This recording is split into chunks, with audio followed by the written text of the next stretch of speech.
To begin with the pairing process, open the Vieunite application. Once opened, go to Devices, navigate to Pair, allow it again, Pair, scan the QR code of the device itself, press Confirm once this comes up, let's connect.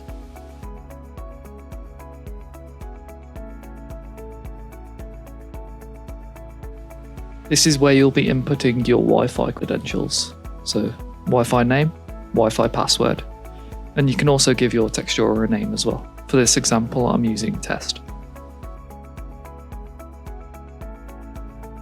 Click confirm once completed, and this is the end of the pairing process. This should go through if all goes well.